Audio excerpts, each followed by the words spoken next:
Welcome, Calculus 2 students. Today we are looking at differential equations. What this means is we will be looking for some unknown function that satisfies particular derivatives. We have names for these. We can have both linear and non-linear differential equations. Now, a linear differential equation means that we have A and B both being linear because the y is not anything other than a degree to the first power, and over here in this C example we have a y squared, which would mean that would be a second order differential equation, and we're going to deal with first order differential equations here on the front end. So let's go ahead and look at a few of them. First up, what they want me to do is they want me to show that this function satisfies this differential equation. So what I'll need, I have the y of t, which would go right there. I need the y prime. So let's look at what y prime of t would be equal to. And that would be 2.5 c e to the 2.5t. Now let's substitute into this one. For y prime, I have 2.5 c e to the 2.5 t equals, and then I'm supposed to write 2.5, and then I just write down my y of t, which is over here, and that would be c e to the 2.5 t, and this obviously satisfies that differential equation because it is the same thing. Okay. Next, show by substitution that this function satisfies this differential equation. So let me go ahead and get my y prime of t. Prime of t equals 3.2 times 2.5 e to the 2.5 t. And now I'm going to write down my differential equation. So here we go. Y prime of t equals 2.5 y of t, substituting for y prime of t on the left, 3.2 times 2.5 e to the 2.5 t equals 2.5, and then write down my y of t, which in this case is right there, and that would be times 3.2 e to the 2.5 t, and this definitely satisfies. Now let's check the initial condition. I need to make sure that y of 0 is 3.2. So y of t is 3.2 e to the 2.5 t. Y of 0 equals 3.2. Plugging in my 0, 2.5 times 0, and y of 0 equals 3.2. That checks out and that shows. Alright, on to the next. In example 2, I'm to find the general solution.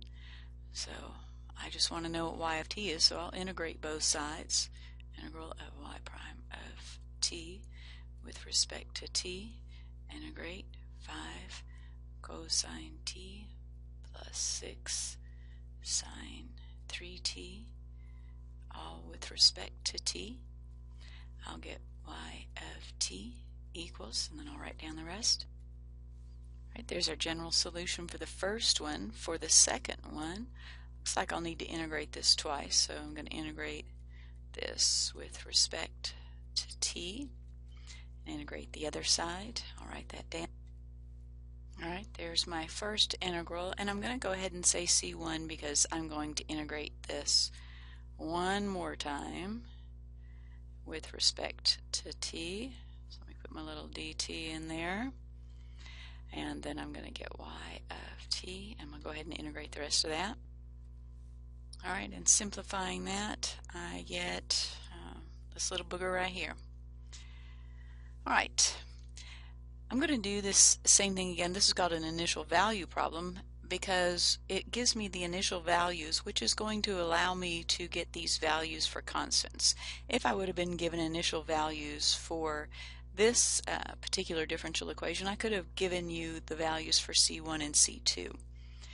So I'm going to find the general solution, which will just be integrate my y prime of t with respect to t on both sides, and then when I get finished I'll get the value for the constant. Alright, so I have evaluated my integral and simplified. I got that. They tell me that y of 0 should equal 4, so let me plug in a 0 for this t value, e to the minus 0 over 2 plus c.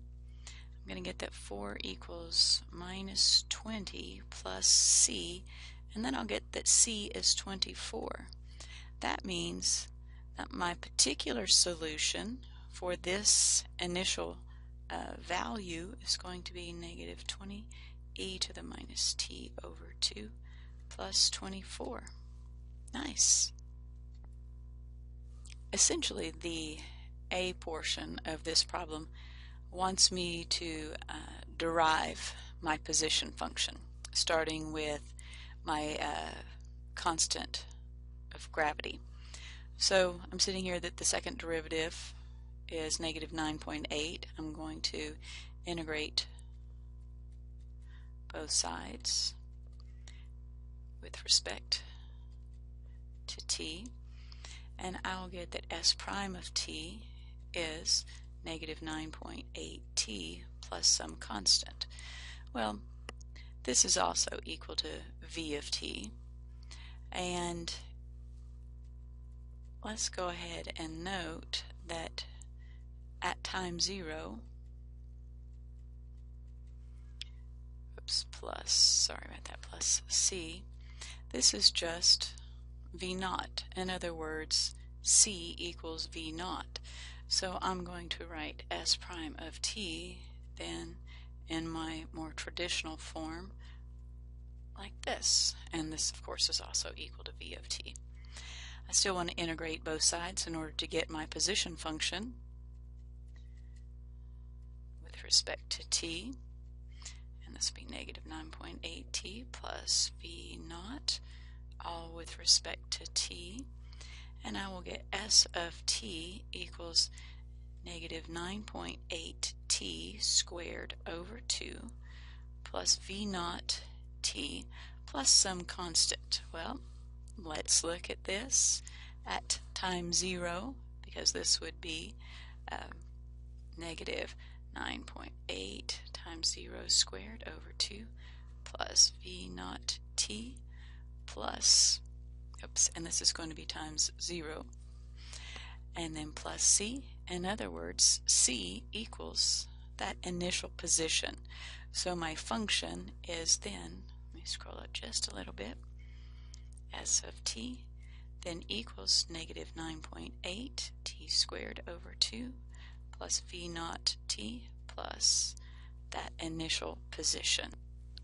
The B part asks, at what time does a stone reach its highest point? That would be when the derivative is 0, or in other words, when v of t equals 0, which would be, that v of t is negative 9.8t plus v naught. Solving that for t equals, move that over, v naught over 9.8.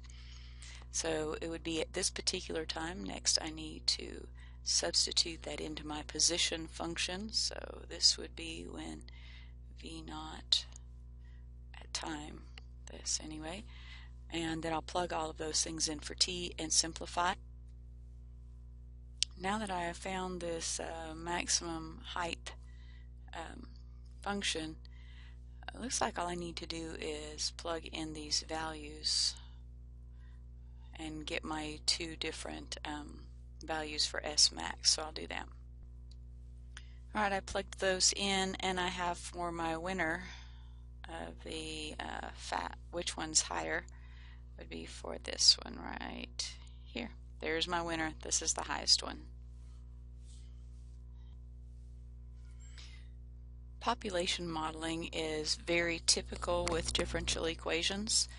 In this one we are given a typical harvesting model, and we are to verify that this particular function satisfies that differential equation. So I'm going to need to figure out what p prime of t is so that I can then substitute it back into my differential equation. And I'm to take this derivative with respect to t, so that means that all of this is just a constant, and really I'm just looking at this e to the rt, which means it would then be this p naught minus h over r times r e to the rt. This has no t in it, so it's just a constant, so that would be 0. Let me simplify. Alright, now that I've done that for this a part, I will now just substitute my p prime, which is the p naught r minus h e to the rt equals, and then I'm going to substitute the p in for that, and then simplify.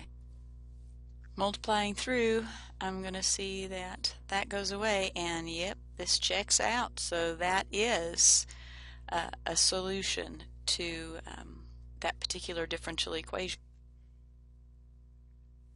So here's our curve when graphed, and we notice that for small values of harvesting, our population increases with time, and for larger values of harvesting, meaning that if we harvest too much, our resources decrease with time, eventually going to 0.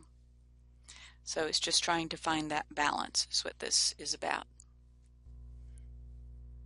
So I'd like to find that h value where my population is a constant, meaning that it doesn't depend on time. That would mean, in order for this not to depend on time, that this value here would have to equal 0. So let's see where, and this would be 10h, but this would equal 0. Solving this, you get h equal to 100. So that would mean the harvest would have to be equal to 100. And that would give me that constant value for my population. Alright, we've got a tank with a drain at the bottom, and I can see that the rate that this is changing is negative, which means that the tank is draining. And they've got me some stuff there. Okay, according to the differential equation, is h increase or decreasing function? Well, since the rate is going down, it would have to be decreasing because it's negative, so I would say decreasing on this. Verify that the solution of the initial value problem is that. Alright, so let's find this h of 0 so we can get the initial value. That would be square root of h minus k times t over 2 quantities squared. This is going to be h. Okay, so at the very beginning, or time 0, my my height is that initial height. Okay, so that works. Now let me find h prime of t. So I'm going to take the derivative of this with respect to t. That means I'm going to take the derivative at the outside, leave the inside alone, minus kt over 2 to the first times the derivative of the inside, and that would be just a negative k over 2. And now I'm going to simplify this a little bit.